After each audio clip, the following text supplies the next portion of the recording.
اگرچہ بہت سے قیاس آرائیاں کی جا رہی تھیں کہ وہ شیخ ادیب علی کی بیٹی ہیں، دوسرے ذرائع کا کہنا ہے کہ وہ اناطولیہ کے امیر عبدالعزیز بے سلجوقی وزیر کی بیٹی تھیں اور ان کا انتقال 1323 میں اورحان کی پیدائش کے موقع پر ہوا۔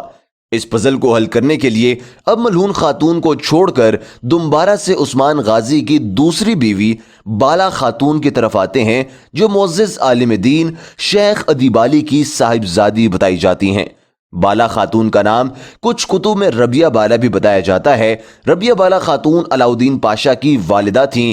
اورحان بے کی ماں ملعون خاتون کے ساتھ ان کی شناخت اکثر الجھن میں پڑتی رہتی تھی۔ ربیہ بالا خاتون ادیب علی کی بیٹی کو رابعہ اور بالا مختلف ناموں سے پکارا جاتا ہے۔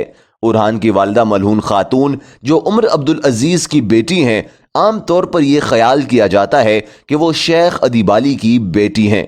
عثمان اور رابعہ بالا خاتون کی شادی 1289 میں ہوئی تھی۔ مرکزی حکومت کے پاس ان کی جائیداد کے بارے میں ریکارڈ موجود ہے جو کہ انہیں شادی کے وقت ملی تھی۔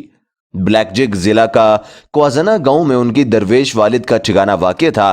ادیب علی عثمانی علاقوں میں ایک بااثر مذہبی رہنما تھے۔ بالا خاتون کا انتقال جنوری 1324 عیسوی میں ہوا اور بالا خاتون کو بلیک میں اپنے والد شیخ ادیب علی کے مقبرے میں دفن کیا گیا۔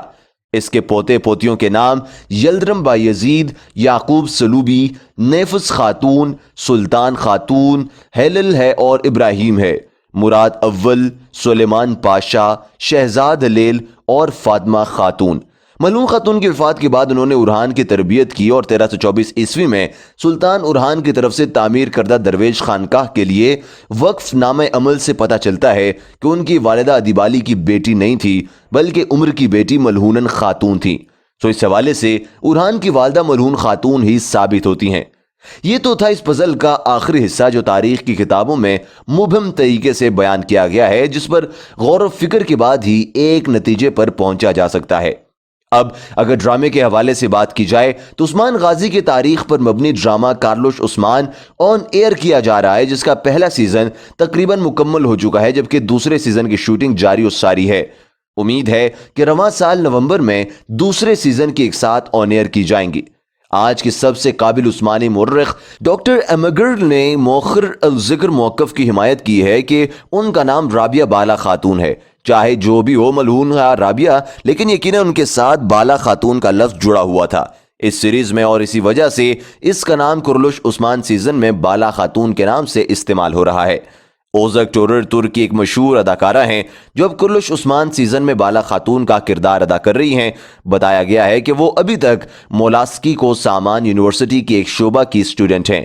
اب اس سیریل میں آگے چل کر کیا ہوتا ہے، عثمان کی دوسری بیوی اور پہلی بیوی کے حوالے تاریخی کتابوں سے کس قدر میچ کرتے ہیں، یہ دیکھنے کے بعد ہی کنفرم ہو سکے گا کہ ترکوں نے اس چیز کی بنیاد من تاریخ رکھی ہے یا پھر انٹرٹینمنٹ کے لیے رد و بدل کر کے تاریخ کو توڑ مروڑ کر پیش کیا ہے۔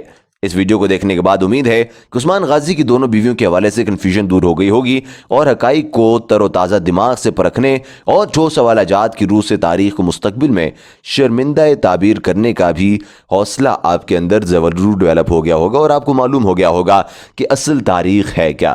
دوستو، ہم جو آپ کے لیے ویڈیوز لے کر آتے ہیں وہ ہم کوشش کرتے ہیں کہ مکمل تحقیق پر مبنی بہت زیادہ ریسرچ کرنے کے بعد آپ کے لیے ایسا انفارمیٹیو کنٹینٹ لے کر آئیں جس سے کہ آپ کے نالج میں اضافہ ہو جائے اور وہ آپ کو ایک پریکٹیکل نالج دے دے، کیونکہ ہمارا مقصد بالکل بھی یہ نہیں ہے کہ ہم ٹیپیکل یوٹیوب چینلز کی طرح آپ کو بس فضول کنٹینٹ دیتے رہیں۔ ہم پہلے اس پر اچھی خاصی ریسرچ کرتے ہیں، اس کی تصدیق کرتے ہیں اور اس کے بعد ہم آپ کے لیے ویڈیوز لے کر آتے ہیں تاکہ آپ کو تمام کے تمام تر اوتھینٹک خبریں ملتی رہیں۔ دوستو، اگر آپ کو ہماری ویڈیوز پسند آ رہی ہیں تو آپ نے اپنی محبت کا اظہار ضرور کرنا ہے اور آج کی اس ویڈیو پر آپ نے کومنٹ کر کے ہمیں بتانا ہے کہ ہماری محنت آپ کو کتنی لگی اور آپ ہماری آج کی اس محنت کو 10 میں سے کتنا ریٹ کرتے ہیں۔ آپ نے نیچے کومنٹ سیکشن میں اپنی ریٹنگ ضرور دینی ہے تاکہ ہم مزید بھی امپروو کرتے جائیں۔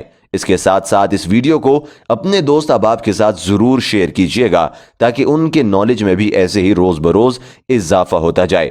آپ سے ملاقات ہوگی ایک اور ویڈیو میں ایک اور انفارمیٹیو کنٹینٹ کے ساتھ، ایک اور ایسے شاندار کنٹینٹ کے ساتھ جس کو سننے کے بعد آپ کو اور زیادہ مزہ آئے گا۔ تب تک کے لیے اظہر اقبال بنگش کو دیجیے اجازت۔ اللہ نگہبان۔